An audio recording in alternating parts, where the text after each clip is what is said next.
But last week, Mom entered my room with that expression on her face, as if she were going to explode a bomb that would destroy everything. She sat on my bed, took up the plush penguin Dad bought me for my 16th birthday, one of the few things I still have from him, and said, "Olivia, we need to talk about your job offer." My stomach immediately sank.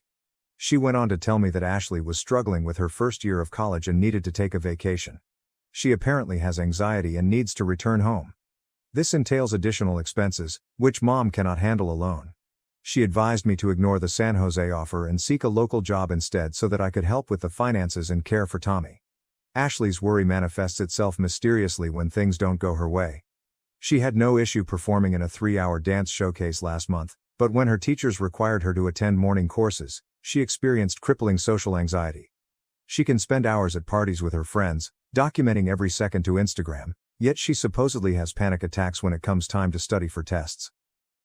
I tried to reason with Mom.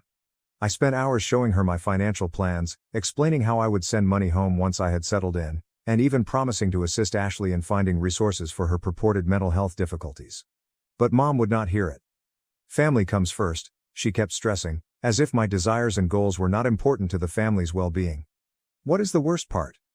While I was talking with Mom, Ashley was in her room, sharing images of her recent shopping trip on Instagram. The same sibling who claims she is too anxious to continue college spent hundreds of dollars on new clothes and makeup. I saw the receipts in her email. Yes, we have a family computer. She spent $876 at Sephora last week. That's more than I've spent on groceries in 2 months. When I pointed this up to Mom, she became defensive. Ashley is sensitive. She needs these things to feel better, she told me. You've always been the strong one, Olivia. You can handle disappointment better. That's when it struck me. I was the strong one in this family, which meant that my feelings and dreams were irrelevant.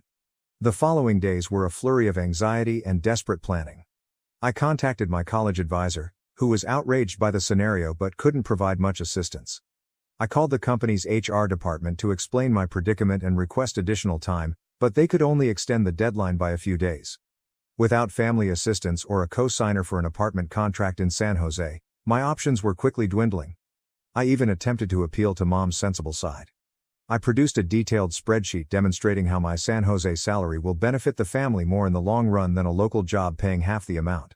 I looked for local therapists that could help Ashley cope with her anxiety while still allowing her to attend school.